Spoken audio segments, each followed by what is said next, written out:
Hi everyone, welcome to Jeet classes. My name is Jeet Sarkar. आज के lecture में हम बात करेंगे mechanism of electron transport of photosynthesis. Okay, photosynthesis में इलेक्ट्रॉन का ट्रांसपोर्ट किस तरीके से होता है उसी के बारे में यहाँ पर बात करने जा रहे हैं। जो इलेक्ट्रॉन का ट्रांसपोर्ट होता है फोटोसिंथेसिस में, उस सिस्टम को हम बोलते हैं लाइट रिएक्शन। ओके, एक्चुअल में ये लाइट रिएक्शन का पार्ट है। लाइट रिएक्शन में क्या होता है, इलेक्ट्रॉन एक सीरीज से क्या होता है, ट्रांसपोर्ट होता है एक जगह से दूसरे जगह पर। किस तरीके से होता है उस मैकेनिज्म को हमको यहाँ पर बहुत अच्छे से समझना है। ओके, इससे जो पिछला लेक्चर है उसमें हम बताया है कि जो फोटोसिंथेसिस होता है, फोटोसिंथेसिस में एक रिएक्शन होता है जिसमें कि CO2 का यूज़ होता है और वाटर मॉलिक्यूल का यूज़ होता है। ओके, और जो प्रोडक्ट बनता है वो है ग्लूकोज मॉलिक्यूल और बनता है ऑक्सीजन। ओके, तो आज हम यहाँ पर जो लाइट रिएक्शन है, लाइट रिएक्शन में देखेंगे कि किस तरीके से यहाँ पर ऑक्सीजन का एवोल्यूशन होगा। जो लाइट रिएक्शन होता है उसमें कोई भी आपका ग्लूकोज मॉलिक्यूल का फॉर्मेशन नहीं होता है। ओके, जो लाइट रिएक्शन होता है उसमें वाटर मॉलिक्यूल क्या होता है, ऑक्सीडाइज होता है, और वाटर मॉलिक्यूल का ऑक्सीडेशन से क्या होता है, ऑक्सीजन का एवोल्यूशन होता है। इस लाइट रिएक्शन में CO2 का कोई भी यूज नहीं है, ना ही इसमें ग्लूकोज मॉलिक्यूल बनेंगे। हाँ, जो लाइट रिएक्शन का जो प्रोडक्ट है, जो लाइट रिएक्शन का जो एंड प्रोडक्ट है, जैसे कि लाइट रिएक्शन का जो मेन पर्पस होता है, उसका मेन पर्पस है ATP और NADPH का फॉर्मेशन करना। ये क्या है, एसिमिलेटरी पावर है। इसी एसिमिलेटरी पावर का यूज करके आपको CO2 को रिड्यूस किया जाता है, यानी कि CO2 को फिक्स किया जाता है और ग्लूकोज में कन्वर्ट किया जाता है। तो आज हम देखेंगे कि किस तरीके से एसिमिलेटरी पावर का प्रोडक्शन होता है, और वो लाइट रिएक्शन के थ्रू ही कंप्लीट होने वाला है। Okay, electrons ejected from chlorophyll travel through a series of electron carriers organised in the Z scheme. Okay, जो इलेक्ट्रॉन का जो सीरीज है, इलेक्ट्रॉन ट्रांसपोर्ट का जो सीरीज है, वो एक जेड के स्ट्रक्चर में होता है। इसीलिए इस स्ट्रक्चर को हम जेड स्कीम के नाम से भी जानते हैं। The Z scheme in which all the electron carriers known to the function in electron flow from H2O to NADP plus are arranged vertically at their midpoint redox potential। Okay, यहाँ पर redox potential को maintain करते हुए यहाँ पर क्या होगा, Z scheme चलने वाला, जिसमें क्या होगा, इलेक्ट्रॉन का ट्रांसपोर्ट होगा। और जब इलेक्ट्रॉन का ट्रांसपोर्ट होगा तो इसमें बहुत सारे कैरियर इन्वॉल्व होते हैं। क्या बताया जा रहा है यहाँ पर, वाटर मॉलिक्यूल, यानी कि जब वाटर मॉलिक्यूल का ऑक्सीडेशन होगा तो वहां से जो इलेक्ट्रॉन निकलेंगे उस इलेक्ट्रॉन को फाइनल कौन कौन एक्सेप्ट करेंगे, NADP प्लस एक्सेप्ट करेंगे। इस तरीके का एक अरेंजमेंट जेड स्कीम में दिखाया गया है। किस तरीके का अरेंजमेंट है वो हम बात करेंगे। ओके, उसके बारे में हम बात करेंगे। The jet scheme is really a synthesis of both kinetic and thermodynamic information। यहाँ पर क्या बताया जा रहा है, थर्मोडायनेमिक इंफॉर्मेशन का मतलब, जो थर्मोडायनेमिक के अगर फर्स्ट प्रिंसिपल की बात हम करें तो थर्मोडायनेमिक का जो फर्स्ट प्रिंसिपल हमें ये बताता है कि एनर्जी को ना ही हम क्रिएट कर सकते हैं या ना ही एनर्जी को हम डिस्ट्रॉय कर सकते हैं। हाँ, एनर्जी को क्या कर सकते हैं, एक फॉर्म से दूसरे फॉर्म में ट्रांसफॉर्मेशन किया जा सकता है। ओके, ये इंफॉर्मेशन है। तो जैसे कि हम जो लाइट रिएक्शन पढ़ते हैं उसमें क्या होता है, सोलर रेडिएशन को ट्रैप किया जाता है, यानी कि सोलर एनर्जी को हम यूज करते हैं और केमिकल एनर्जी में चेंज करते हैं। यहाँ पर एनर्जी का डिस्ट्रॉय और एनर्जी का आपका क्रिएशन नहीं देखा गया है। ओके, ये है थर्मोडायनेमिकली यहाँ पर प्रूव किया जाता है। Photons excited the specialised chlorophyll of the reaction centres P680 for PS2 and P700 for PS1 and the electron is ejected। यहाँ पर दो सिस्टम लगा होता है, एक होता है PS1, दूसरा होता है PS2। जो PS1 होता है वो 700 नैनोमीटर के लाइट को ऑब्जॉर्व करता है, और जो PS2 होता है वो 680 नैनोमीटर के लाइट को यूज करता है। ओके, और ये स्पेशलाइज्ड क्लोरोफिल मॉलिक्यूल होता है जो क्या करता है, इस तरीके की लाइट को एब्जॉर्ब करते हैं। The electron then pass through a series of electron carrier and eventually reduce P700 for electron from PS2 और NADP plus for electron from PS1। Okay, यहाँ पर क्या बताया जा रहा है, आपका दो सिस्टम है, एक होता है P700 यानी कि या आपका फोटो सिस्टम 1 और फोटो सिस्टम 2। यहाँ पर जो इलेक्ट्रॉन होगा उसका जो सीरीज है इलेक्ट्रॉन ट्रांसपोर्ट का, तो वो एक सीरीज से इलेक्ट्रॉन क्या होगा, इलेक्ट्रॉन का ट्रांसपोर्ट होगा और डिफरेंट डिफरेंट कैरियर्स के थ्रू क्या होगा, इलेक्ट्रॉन का ट्रांसपोर्ट होगा। और ट्रांसपोर्ट होने के बाद क्या होगा, फाइनली जो आपका इलेक्ट्रॉन एक्सेप्टर है वो हमारा है NADP+। ओके, उसके बाद हम यहाँ पर देखते हैं photosystem 2 oxidise water to oxygen in the thylakoid lumen and in the process release proton into the lumen. क्या बताया जा रहा है पर फोटो सिस्टम 2 क्या करता है, वाटर मॉलिक्यूल का ऑक्सीडेशन करता है और प्रोटॉन में, और जो प्रोटॉन बनते हैं, जो प्रोटॉन रिलीज होता है उस प्रोटॉन को ल्यूमेन में ट्रांसपोर्ट करते हैं। उसके बाद यहाँ पर cytochrome B6F receive electron from PS यानी कि photosystem 2 and deliver from to PS1। Cytochrome B6 complex क्या करता है, उसके बाद साइटोक्रोम B6 कॉम्प्लेक्स उस इलेक्ट्रॉन को रिसीव करते हैं और इलेक्ट्रॉन किसको देते हैं, PS1 को देते हैं। यानी कि PS2 से साइटोक्रोम B6F कॉम्प्लेक्स इलेक्ट्रॉन को रिसीव करते हैं और PS1 को देते हैं। इसका मैकेनिज्म हम देखेंगे किस तरीके से मैकेनिज्म चलता है। It also transport additional proton into the lumen from the stroma. Okay, क्या बताया जा रहा है यहाँ पर, स्ट्रोमा से क्या किया जाता है, आपका जो प्रोटॉन है उस प्रोटॉन का एक्सेप्ट किया जाता है और उसी प्रोटॉन को वापस ल्यूमेन में ट्रांसपोर्ट किया जाता है। किस तरीके से करेंगे हम स्ट्रक्चर में आगे देखेंगे। Photo system 1 reduce NADP to NADPH in the stroma by the action of ferredoxin and the flavoprotein ferredoxin NADP reductase। Okay, क्या बोला जा रहा है, ये बहुत ही इंपॉर्टेंट है। यहाँ पर जो फाइनल इलेक्ट्रॉन एक्सेप्टर होता है वो है आपका NADP+। ओके, NADP+ क्या करता है, इलेक्ट्रॉन का एक्सेप्ट करता है और NADPH में रिड्यूस होता है। और जो आपका NADP+ है ये फेरिडॉक्सिन से क्या करता है, इलेक्ट्रॉन लेता है और ये जब ये NADP+ से NADP+ रिड्यूस होता है तो उस कंडीशन में एक एंजाइम काम करता है, उस एंजाइम का नाम होता है FNR यानी कि flavoprotein ferredoxin NADP reductase enzyme. Okay, ये एंजाइम के थ्रू क्या करता है, ये इलेक्ट्रॉन को एक्सेप्ट कर पाते हैं। Okay, ATP synthase produces ATP as protons diffuse back through it from the lumen into the stroma। Okay, यहाँ पर क्या होगा, ATP का फॉर्मेशन भी होता है। ATP का फॉर्मेशन किस तरीके से होगा, प्रोटॉन मोटिव फोर्स के थ्रू क्या होगा, यहाँ पर ATP का फॉर्मेशन होगा और ATP का फॉर्मेशन कहाँ होगा, स्ट्रोमा में होगा। ओके, और ल्यूमेन से जब प्रोटॉन का पंपिंग होता है आपका प्रोटॉन मोटिव फोर्स के थ्रू, तब यहाँ पर क्या होगा, ATP का फॉर्मेशन होगा। तो ये था कुछ जनरल कॉन्सेप्ट आपका लाइट रिएक्शन के बारे में। अब हम देखते हैं कि लाइट रिएक्शन का मैकेनिज्म किस तरीके से चलता है। तो ये है लाइट रिएक्शन का मैकेनिज्म कि किस तरीके से कहाँ पर इलेक्ट्रॉन का ट्रांसपोर्टेशन होगा, उसको हम एक सीरीज से स्टडी करते हैं। तो पहले हम देखते हैं यहाँ पर फोटो सिस्टम 2 और ये है फोटो सिस्टम 1। दोनों के पास क्या है, अपना अपना रिएक्शन सेंटर है और दोनों के पास लाइट हार्वेस्टिंग कॉम्प्लेक्स भी है। और ये जो लाइट हार्वेस्टिंग कॉम्प्लेक्स है ये लाइट को ट्रैप करते हैं और रिएक्शन सेंटर को देते हैं। उसी तरीके से यहाँ पर भी आपका लाइट हार्वेस्टिंग कॉम्प्लेक्स होता है, ये लाइट को ट्रैप करते हैं और रिएक्शन सेंटर को देते हैं। रिएक्शन सेंटर जो होता है वो मिड पॉइंट पे होता है और रिएक्शन सेंटर के पास क्लोरोफिल मॉलिक्यूल प्रेजेंट होता है।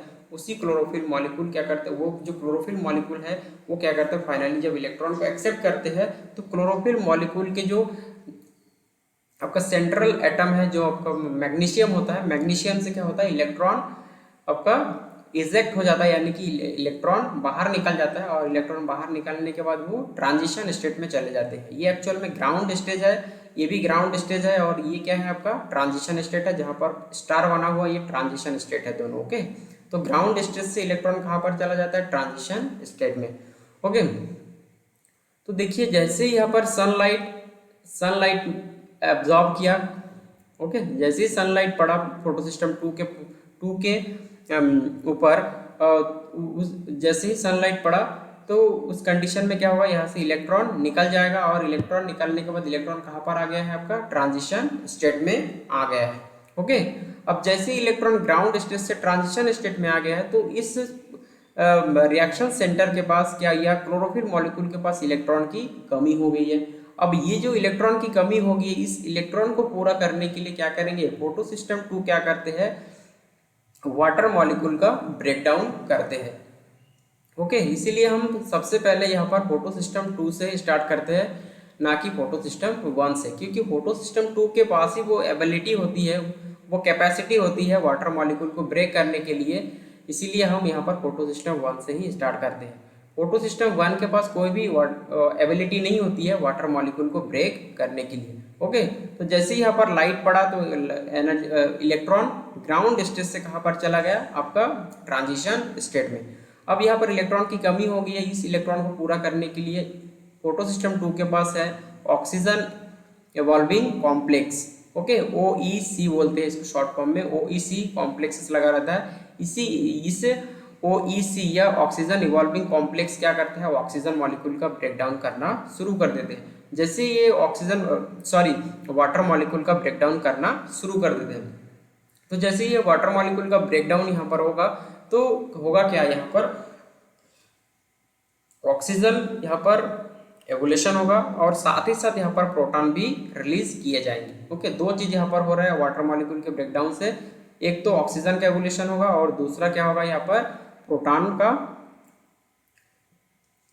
रिमूवल भी होगा। ओके, तो जब यहाँ से वाटर मॉलिक्यूल का ऑक्सीडेशन होगा तो यहाँ से इलेक्ट्रॉन और प्रोटॉन दोनों निकलेंगे और उस इलेक्ट्रॉन को कौन एक्सेप्ट करेंगे, YZ क्या होता है, टायरोसिन रेडिकल होता है या टायरोसिन मीडिएटेड रेडिकल होता है, जो ऑक्सीजन इवॉल्विंग कॉम्प्लेक्स से क्या करते हैं, इलेक्ट्रॉन को एक्सेप्ट करता है और फाइनली क्या करते हैं, इलेक्ट्रॉन को PS2 को दे देते हैं। ओके, और PS2 को जैसे इलेक्ट्रॉन दे देते हैं तो क्लोरोफिल मॉलिक्यूल से जो निकला हुआ इलेक्ट्रॉन था उसका बैलेंस भी यहाँ से पूरा हो जाता है।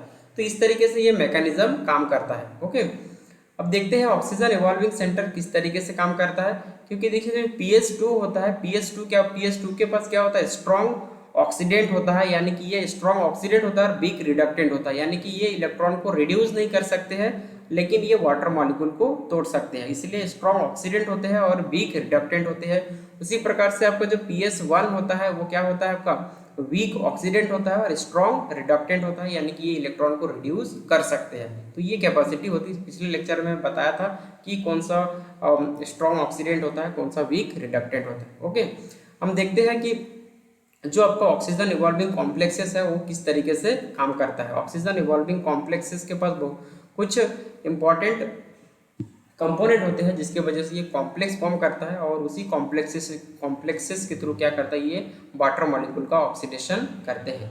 ओके, तो ये है actual mechanism, water is oxidise to oxygen by photosystem 2। Photosystem 2 के थ्रू क्या करते हैं, यहाँ पर वाटर मॉलिक्यूल का ऑक्सीडेशन किया जाता है। ये जो मैकेनिज्म यहाँ पर एक्चुअल में हम पढ़ रहे हैं, इस मैकेनिज्म को हम एस स्टेट मैकेनिज्म के नाम से भी जानते हैं। यहाँ पर वाटर का स्प्लिटिंग होता है और वाटर का स्प्लिटिंग जैसे ही होता है तो कौन कौन सा चीज़ रिलीज होता है और क्या क्या चीज़ यहाँ पर बनेंगे, उस मैकेनिज्म को यहाँ पर हम देखते हैं। तो ये है एस स्टेट 4 को सबसे पहले हम देखते हैं। ये जो एस स्टेट 4 है ये है मैग्नीज। ओके, जो आपका ऑक्सीजन इवॉल्विंग कॉम्प्लेक्स होता है उसके पास रहता है मैग्नीज और रहता है, ये है आपका YZ क्या है, ये टायरोसिन रेडिकल है और टायरोसिन मीडिएटेड रेडिकल होता है। तो ये दोनों कॉम्प्लेक्स फॉर्म में रहता है, इसके पास कैल्शियम भी रहते हैं। तो इस तरीके से एक जो आपका जो ऑक्सीजन इवॉल्विंग कॉम्प्लेक्स रहता है, इसके ऑक्सीजन इवॉल्विंग कॉम्प्लेक्स होता है, इसके पास कुछ कंपोनेंट इस तरीके से रहते हैं। इसका सबसे मेन जो कंपोनेंट है वो है मैग्नीज और आपका टायरोसिन रेडिकल। ओके, तो ये दो कंपोनेंट बहुत इंपॉर्टेंट होता है। ये क्या करता है, देखिए जो जैसे ही यहाँ पर वाटर मॉलिक्यूल का ऑक्सीडेशन होता है, अभी ये क्या है, फुल्ली ऑक्सीडाइज स्टेज में है। अब क्या होगा, जैसे ही वाटर मॉलिक्यूल का ऑक्सीडेशन होता है, ओके, अब यहाँ पर भी देख सकते हो water is oxidise according to the following chemical reaction. यहाँ पर दो मॉलिक्यूल वाटर का हम यूज कर रहे हैं क्योंकि यहाँ पर एक मॉलिक्यूल ऑक्सीजन को यदि इवॉल्व कराना है तो दो मॉलिक्यूल वाटर का यूज होना जरूरी है। इसकी बैलेंसिंग के लिए हम दो मॉलिक्यूल वाटर यूज करते हैं। तो जब दो मॉलिक्यूल वाटर का ऑक्सीडेशन होता है तो 4 मॉलिक्यूल प्रोटॉन रिलीज होगा और 4 क्या होगा, आपका इलेक्ट्रॉन भी रिलीज होगा। ओके, इस तरीके से दो मॉलिक्यूल वाटर का ऑक्सीडेशन होता है तो यहाँ से 4 प्रोटॉन और 4 इलेक्ट्रॉन रिलीज होता है और साथ में क्या होता है, ऑक्सीजन का एवोल्यूशन होता है। तो मैग्नीज अभी फुल्ली ऑक्सीडाइज स्टेज में होता है। जैसे ही वाटर मॉलिक्यूल का ब्रेकडाउन होगा तो मैग्नीज क्या करता है, 4 प्रोटॉन और 4 इलेक्ट्रॉन को एक्सेप्ट करके ये क्या हो जाता है, रिड्यूस हो जाता है। अब ये S0 फेज कहलाएगा। अब क्या करेगा, जो मैग्नीज है ये 1 बाई 1 क्या करेगा, इलेक्ट्रॉन और प्रोटॉन को भी देते जाएंगे या रिलीज करते जाएंगे। ओके, एक्चुअल में ये जो इलेक्ट्रॉन है किसको देते जा रहे हैं, क्लोरोफिल मॉलिक्यूल को देते जा रहे हैं 1 बाई 1, और साथ साथ में क्या करते जा रही है, प्रोटॉन को भी रिमूव करते जा रहे हैं। तो देखिए ये S0 में क्या होगा, इस तरीके से जब S1 होगा तो S1 में इन्होंने एक प्रोटॉन को यहाँ से रिलीज किया और एक इलेक्ट्रॉन को रिलीज किया, तो इनके पास बचा कितना, 3 प्रोटॉन और 3 इलेक्ट्रॉन। उसी तरीके से ये सुपर ऑक्साइड में हो जाएगा, यहाँ से फिर एक इलेक्ट्रॉन और आपका प्रोटॉन रिलीज होगा। ओके, तो S2 कहलाएगा। उसके बाद सुपर ऑक्सीडाइज स्टेज से कहाँ पर आएगा, ये H2 में आएगा वापस। उसके बाद फिर यहाँ से क्या होगा, फिर एक इलेक्ट्रॉन फिर एक प्रोटॉन को यहाँ से रिलीज कर दिया जाएगा। उसके बाद ये क्या हो जाएगा, फाइनली इसके पास एक ही हाइड्रोजन और एक ही इलेक्ट्रॉन बचा है, एक ही प्रोटॉन और एक ही इलेक्ट्रॉन बचा है, तो ये फाइनली क्या करेंगे, डोनेट कर देंगे।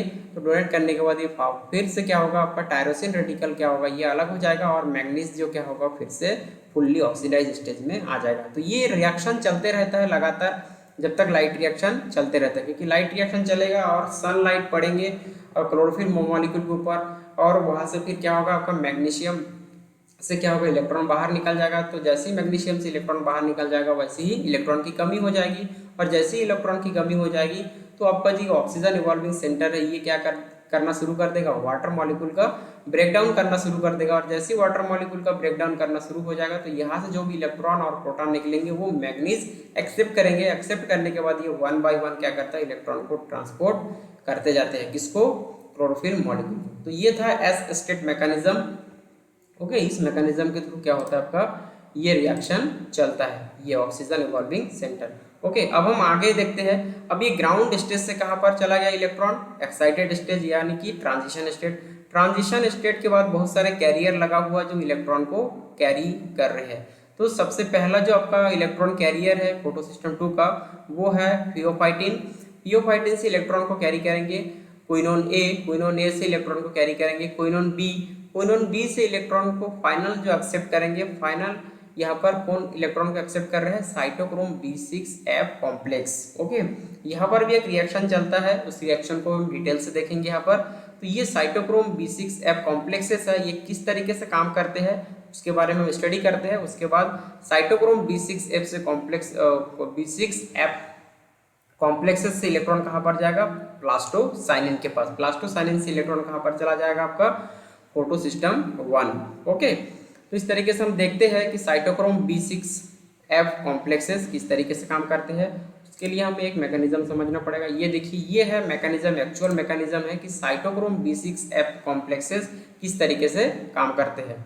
ओके, यहाँ पर देखिए, फर्स्ट आपका प्लास्टोक्विनोन ऑक्सीडाइज, पहला प्लास्टोक्विनोन ऑक्सीडाइज होगा, फिर दूसरा प्लास्टोक्विनोन ऑक्सीडाइज होगा। तो पहला प्लास्टोक्विनोन जब ऑक्सीडाइज होगा तो आप देखिए यहाँ पर ये है आपका थैलेकॉइड का मेम्ब्रेन है, और थैलेकॉइड के बाहर है स्ट्रोमा, और थैलेकॉइड के अंदर क्या है, ल्यूमेन है।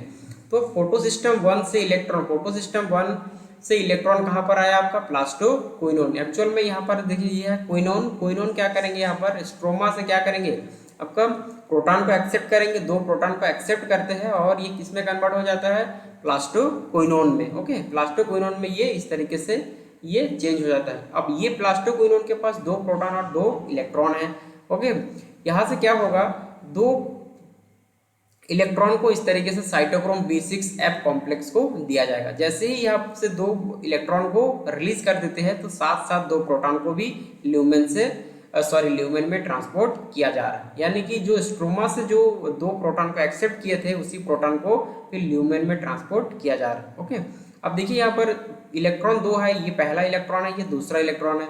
तो पहले इलेक्ट्रॉन को कौन रिसीव करेंगे, साइटोक्रोम B से इलेक्ट्रॉन होते हुए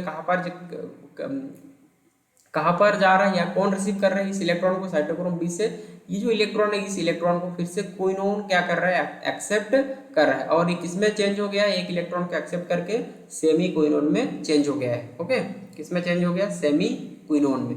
और जो दूसरा इलेक्ट्रॉन था उस इलेक्ट्रॉन को iron sulphur risk protein accept किए हैं, और आयरन सल्फर रिस्क प्रोटीन से ये साइटोक्रोम F में जाएगा, और साइटोक्रोम F से ये प्लास्टोसाइनिन को दिया जाएगा। जैसे ही प्लास्टोसाइनिन के पास इलेक्ट्रॉन आएगा उसके बाद इस इलेक्ट्रॉन को फिर फोटोसिस्टम 1 को डिलीवर कर दिया जाएगा। तो ये था हमारा फर्स्ट आपका plastoquinone oxidise. Second plastoquinone oxidise में हम ये देखते हैं कि देखिए जैसे ही यहाँ पर आपका फोटो सिस्टम 1 से इलेक्ट्रॉन को कौन एक्सेप्ट किया है, आपका क्विनोन एक्सेप्ट किया है। एक्सेप्ट करने के बाद यहाँ पर फिर से ये प्लास्टोक्विनोन में चेंज हो गया है और प्लास्टोक्विनोन में 2 इलेक्ट्रॉन 2 प्रोटॉन है।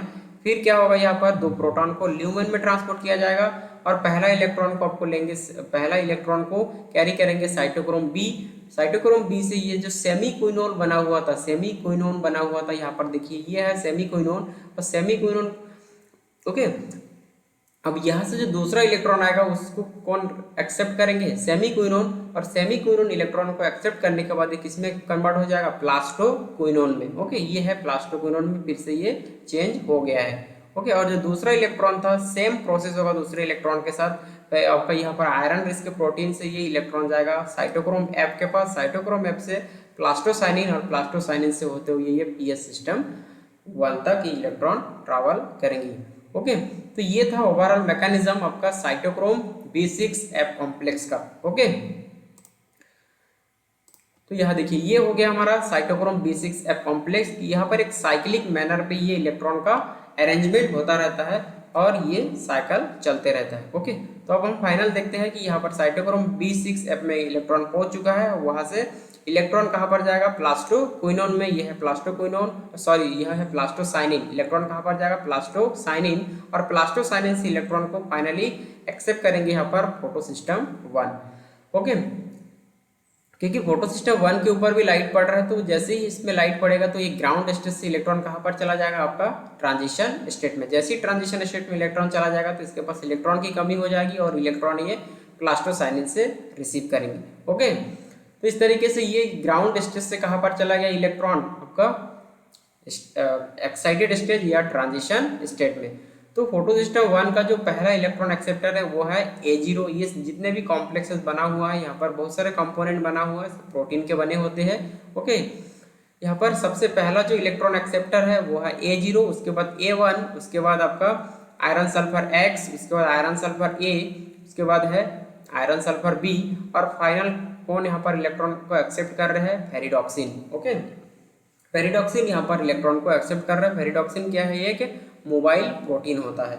ओके, फेरिडॉक्सिन क्या है, एक मोबाइल प्रोटीन होता है। अब देख सकते हो यहाँ पर क्या है, फेरिडॉक्सिन क्या कर रहा है, इलेक्ट्रॉन को एक्सेप्ट कर रहा है। उसके बाद जो फेरिडॉक्सिन इलेक्ट्रॉन को एक्सेप्ट किया है उसका फेरिडॉक्सिन क्या कर रहे हैं, फाइनल इलेक्ट्रॉन को, फाइनल जो इलेक्ट्रॉन एक्सेप्टर है इस लाइट रिएक्शन में वो है NADP+। और NADP+ क्या कर रहा है, फेरिडॉक्सिन से इलेक्ट्रॉन को एक्सेप्ट कर रहा है और NADP में रिड्यूस हो रहा है, NADPH में रिड्यूस हो जा रहा है।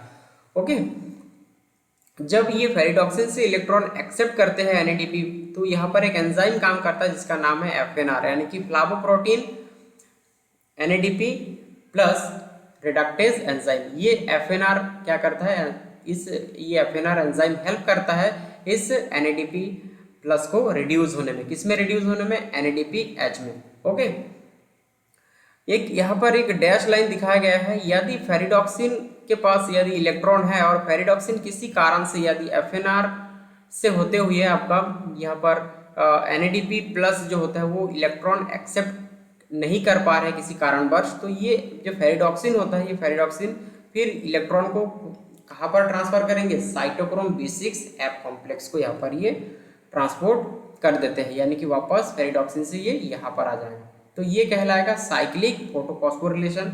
ओके, यहाँ पर साइक्लिक मैनर पे ये काम चलेगा। लेकिन यदि फेरिडॉक्सिन से इलेक्ट्रॉन आपका FNR से होता हुआ यदि NADP+ से आपका NADPH रिड्यूस हो रहा है, तो ये कहलाएगा आपका नॉन साइक्लिक फोटोफॉस्फोरिलेशन। ओके, ये नॉन साइक्लिक फोटोफॉस्फोरिलेशन कहलाता है। तो इस तरीके से ये है लाइट रिएक्शन का मैकेनिज्म है कि फोटो सिस्टम 2 से इलेक्ट्रॉन निकला और फोटो सिस्टम 1 तक पहुंचा, और 1 से क्या होगा, ये जो इलेक्ट्रॉन था उस इलेक्ट्रॉन को फाइनल कौन एक्सेप्ट किया है, फाइनल इलेक्ट्रॉन एक्सेप्टर है लाइट रिएक्शन का वो है आपका NADP से यहाँ पर NADPH का क्या हो रहा है, रिडक्शन हो रहा है। ओके, तो ये था लाइट रिएक्शन। उसके बाद हम देखते हैं कि जो आपका, क्योंकि देखिए हमारा जो लाइट रिएक्शन होता है, लाइट रिएक्शन का जो मेन पर्पस होता है उसका मेन पर्पस है एच का फॉर्मेशन करना और दूसरा है एटीपी का प्रोडक्शन करना। तो एनएडीपी एच का फॉर्मेशन तो हम लाइट रिएक्शन के थ्रू जो मैकेनिज्म है उसमें देख लिए है। उसके बाद हम एटीपी का फॉर्मेशन किस तरीके से करते हैं उसके बारे में भी हम यहाँ पर डिटेल से बात करेंगे। Okay, electron transfer system of photosynthesis. Photosynthesis में इलेक्ट्रॉन ट्रांसपोर्ट सिस्टम होता है जिसमें क्या होता है, एटीपी का प्रोडक्शन होता है। The transfer of electron and protons in the thylakoid membrane is carried out by 4 proton complexes. Okay, इसमें 4x4 प्रोटीन कॉम्प्लेक्सेस, यहाँ पर जो आपका थैलेकॉइड का जो मेम्ब्रेन होता है उसमें 4 आपका कॉम्प्लेक्सेस लगा होता है जिसके थ्रू क्या होता है, आपका इलेक्ट्रॉन का ट्रांसपोर्ट होता है। और जब इलेक्ट्रॉन का ट्रांसपोर्ट होता है तो उसमें क्या होता है, एटीपी का फॉर्मेशन भी होता है। Water is oxidise and proton are release in the lumen by photosystem 2। Water का ऑक्सीडेशन होता है और आपका जैसे वाटर का ऑक्सीडेशन होगा तो प्रोटॉन का क्या होगा, प्रोटॉन को रिलीज किया जाता है। और प्रोटॉन को कहाँ पर रिलीज किया जाता है, ल्यूमेन में रिलीज किया जाता है। और ये कैपेसिटी किसके पास है, फोटोसिस्टम 2 के पास। Photosystem 1 reduce NADP to NADPH in the stroma. अभी हम लोग स्ट्रक्चर में देखे हैं कि किस तरीके से NADP plus final electron acceptor है और इलेक्ट्रॉन को एक्सेप्ट करके NADPH में रिड्यूस हो रहा है। और ये रिएक्शन कहाँ पर होगा, स्ट्रोमा में होगा। Okay, by the action of ferredoxin, ferredoxin के थ्रू होगा क्योंकि ये फेरिडॉक्सिन से इलेक्ट्रॉन कौन लेंगे, यहाँ पर NADP इलेक्ट्रॉन लेंगे और NADPH में कन्वर्ट हो जाएगा। और कौन सा एंजाइम के प्रेजेंस में होगा, ये FNR यानी कि फ्लावोप्रोटीन फेरिडॉक्सिन NADP रिडक्टेस, ये एंजाइम के थ्रू क्या होगा, ये रिएक्शन कंप्लीट होगा। Protons are also transport into the lumen by the action of the cytochrome B6F complexes and contribute the electrochemical potential gradient. Okay, these protons must the diffuse to the ATP synthase enzyme where their diffusion down the electrochemical potential gradient is used to synthesize ATP in the stroma. Okay, जो ATP का formation होगा stroma में होगा। और यहाँ पर क्या बताया जा रहा है, एक है का जो एटीपी सिंथेस है वो क्या है, आपका कॉम्प्लेक्स है एटीपी सिंथेस जिसको हम प्रोटॉन मोटिव फोर्स के नाम से जानते हैं, जिसके थ्रू क्या होगा, स्ट्रोमा में क्या होगा, एटीपी का फॉर्मेशन होगा। यहाँ पर क्या होगा, प्रोटॉन का एक ग्रेडियंट बनेगा, प्रोटॉन का एक इलेक्ट्रोकेमिकल ग्रेडियंट बनेगा, जिस ग्रेडियंट के थ्रू क्या होगा, प्रोटॉन का ट्रांसपोर्ट होगा। जब प्रोटॉन का ट्रांसपोर्ट होगा तो उस कंडीशन में एक इलेक्ट्रिक एनर्जी जनरेट होगा और उसी इलेक्ट्रिक एनर्जी का यूज करके एडीपी और इनऑर्गेनिक फॉस्फेट आपस में जुड़ के एटीपी का प्रोडक्शन करते हैं। किस तरीके से होगा, मैकेनिज्म में देखेंगे। Okay, ATP production by the proton motive force, यहाँ पर जो कॉम्प्लेक्स लगा हुआ है जो जिसका नाम है एटीपी सिंथेस, उसको हम प्रोटॉन मोटिव फोर्स के नाम से जानते हैं, जिसके थ्रू क्या होगा, एटीपी का प्रोडक्शन होगा। एक साइंटिस्ट है जिनका नाम है मिचेल, इन्होंने दिया था कि प्रोटॉन मोटिव फोर्स किस तरीके से काम करते हैं और वहाँ पर एटीपी का प्रोडक्शन किस तरीके से होता है। Mitchell proposed that the total energy available for ATP synthase, which he called the proton motive force, जो proton motive force होता है इसको हम del P से डिनोट करते हैं, is the sum of proton chemical potential and a transmembrane electric potential. Okay, electric potential यहाँ पर या इलेक्ट्रिक एनर्जी जनरेट होगा जिसके थ्रू क्या होगा, एटीपी का प्रोडक्शन होगा। ओके, तो देखते हैं कि प्रोटॉन मोटिव फोर्स किस तरीके से काम करता है। तो ये है हमारा फाइनल जो इलेक्ट्रॉन का ट्रांसफर किस तरीके से होगा और प्रोटॉन मोटिव फोर्स किस तरीके से काम करेगा, ये हम इस मैकेनिज्म के थ्रू बहुत अच्छे से समझेंगे। ओके, ये है मेम्ब्रेन, आपका थैलेकॉइड का मेम्ब्रेन है ये। इस मेम्ब्रेन पे ये कॉम्प्लेक्सेस लगा हुआ आप देख सकते हो, ये कॉम्प्लेक्स है, ये भी कॉम्प्लेक्स है, ये सारे प्रोटीन के बने होते हैं। ओके, जितने कॉम्प्लेक्सेस लगे होते हैं सब प्रोटीन के बने होते हैं। इसके अंदर बहुत सारे कंपोनेंट होते हैं इलेक्ट्रॉन को कैरी करने के लिए। ओके, तो ये है आपका थैलेकॉइड का मेम्ब्रेन, इसके बाहर है स्ट्रोमा और यहाँ पर अंदर है ल्यूमेन। ओके, तो देखिए यहाँ पर हो क्या है एक्चुअल में, यहाँ तक तो हम बात कर लिए हैं लाइट रिएक्शन के जो मैकेनिज्म में कि आपका किस तरीके से NADP प्लस इलेक्ट्रॉन को एक्सेप्ट करते हैं और NADPH में कन्वर्ट होता है। तो यहाँ पर एक शॉर्ट ब्रीफली हम यहाँ पर थोड़ा सा और भी देख लेते हैं। देखिए जो फोटोसिस्टम 2 होता है, फोटोसिस्टम 2 से इलेक्ट्रॉन कहा जाता है फोटोसिस्टम 1 के पास। तो इसमें होता क्या है, जो फोटोसिस्टम 2 है वो वाटर मॉलिक्यूल का क्या करते हैं, ब्रेक डाउन करते हैं और ऑक्सीजन का एवोल्यूशन करते हैं और साथ साथ यहाँ पर प्रोटॉन को भी रिलीज करते हैं। ओके, तो यहाँ से प्रोटॉन और ऑक्सीजन का एवोल्यूशन हो रहा है। तो पीएच सिस्टम जैसे ही ऑक्सीजन का यहाँ पर वाटर मॉलिक्यूल का यहाँ पर ऑक्सीडेशन होगा तो यहाँ से जो इलेक्ट्रॉन निकला है उस इलेक्ट्रॉन को यहाँ पर ये प्लास्टोक्विनोन से ये इलेक्ट्रॉन साइटोक्रोम B6F से होते हुए प्लास्टोसाइनिन से होते हुए, ओके। देखिए यहाँ पर जब ये इलेक्ट्रॉन को इस तरीके से ये जो आपका प्लास्टोक्विनोन है, जब ये साइटोक्रोम B6F को इलेक्ट्रॉन देंगे तो यहाँ से भी प्रोटॉन का रिमूवल हो रहा है, यानी प्रोटॉन को रिलीज किया जा रहा है। कहाँ पर? ल्यूमेन में, ओके। स्ट्रोमा से लिया हुआ प्रोटॉन को कहाँ पर ट्रांसफर किया जा रहा है? ल्यूमेन में, ओके। अभी साइटोक्रोम B6 से इलेक्ट्रॉन को प्लास्टोसाइनिन को दिया जाएगा, प्लास्टोसाइनिन से इलेक्ट्रॉन फोटोसिस्टम 1 को दिया जाएगा और 1 से फेरिडॉक्सिन इलेक्ट्रॉन को एक्सेप्ट करेंगे और ये FNR एंजाइम के थ्रू फाइनल इलेक्ट्रॉन एक्सेप्टर है वो है NADP+, और NADP+ क्या करेंगे? स्ट्रोमा से प्रोटॉन को एक्सेप्ट करके ये NADPH में रिड्यूस हो जाएगा। यहाँ तक का मैकेनिज्म हम लाइट रिएक्शन में देखे थे, ओके। एक्चुअली ये पूरा लाइट रिएक्शन का ही पार्ट है, लेकिन हम इससे पहले जो आपका स्ट्रक्चर देखे हैं या मैकेनिज्म देखे हैं उसमें यहाँ तक है कि किस तरीके से NADPH का फॉर्मेशन होता है, ओके। अभी यहाँ पर हम सिर्फ और सिर्फ इसके बारे में बात करेंगे, ATP प्रोडक्शन के बारे में।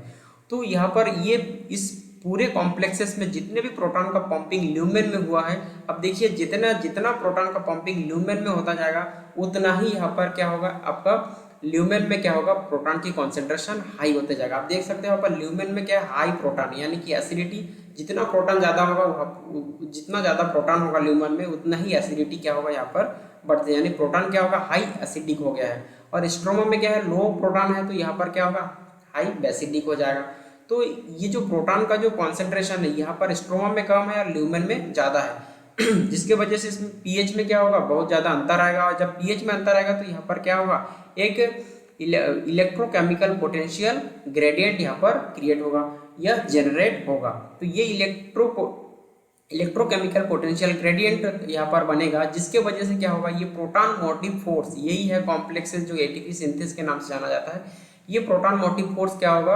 अब क्या करेंगे? ये प्रोटॉन को क्या करेंगे? ल्यूमेन से स्ट्रोमा में भेज देंगे, ओके, ताकि यहाँ पर जो बैलेंस बना रहे हमारा, यहाँ पर जो बैलेंस है वो अनबैलेंस हो गया, क्योंकि यहाँ पर पीएच जो बहुत ज़्यादा, पीएच में बहुत ज़्यादा डिफरेंस यहाँ पर क्रिएट हो गया है, जिसकी वजह से यहाँ पर पीएच को मेंटेन करना है। तो मेंटेन करने के लिए ल्यूमेन में जितने भी प्रोटॉन यहाँ पर है उस प्रोटॉन को आप क्या करेंगे?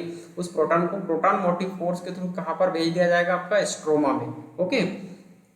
देखिए दोनों ही कंडीशन में यहाँ पर NADPH की बात करो या ATP प्रोडक्शन की बात करो, दोनों कहाँ पर बन रहा है? आपका स्ट्रोमा में बन रहा है। ये CSR में क्वेश्चन आ चुका है कि आपका एसिमिलिट्री, इसी को हम एसिमिलिट्री पावर के नाम से जानते हैं।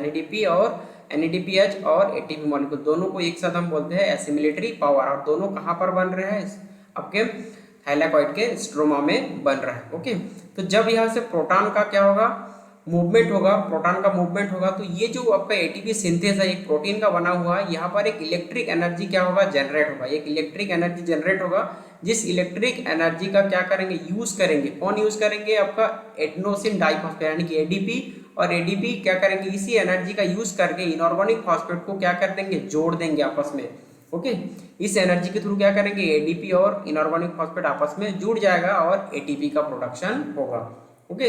तो ये था कॉन्सेप्ट कि किस तरीके से ATP का प्रोडक्शन होता है। एक्चुअल में ATP का प्रोडक्शन तब तक नहीं हो सकता जब तक कि ये प्रोटॉन का जो ग्रेडियंट है, ये इलेक्ट्रोकेमिकल ग्रेडियंट क्या होगा? आपका नहीं बनेगा, तब तक प्रोटॉन मूव नहीं कर सकते हैं। तो इस तरीके से ये प्रोटॉन का मूवमेंट होगा और यहाँ पर इलेक्ट्रिक एनर्जी जनरेट होगा, और इसी इलेक्ट्रिक एनर्जी का यूज करके ADP और इनऑर्गेनिक फॉस्फेट आपस में जुड़ के ATP का प्रोडक्शन करता है, ओके। तो ये था ओवरऑल मैकेनिज्म कि किस तरीके से NADPH बनेंगे और किस तरीके से ATP का प्रोडक्शन होगा। और यही मेन पर्पस है आपका फोटोसिंथेसिस में जो इलेक्ट्रॉन का ट्रांसपोर्ट होता है, और आपका लाइट रिएक्शन का जो सबसे मेन पर्पस होता है कि किस तरीके से ATP और किस तरीके से NADPH का फॉर्मेशन होगा, ओके। तो ये था ओवरऑल मैकेनिज्म लाइट रिएक्शन का। आई होप कि आपको वीडियो अच्छा लगा होगा। यदि आपको वीडियो अच्छा लगा होगा तो आप लाइक, शेयर और कमेंट जरूर करें। Thank you.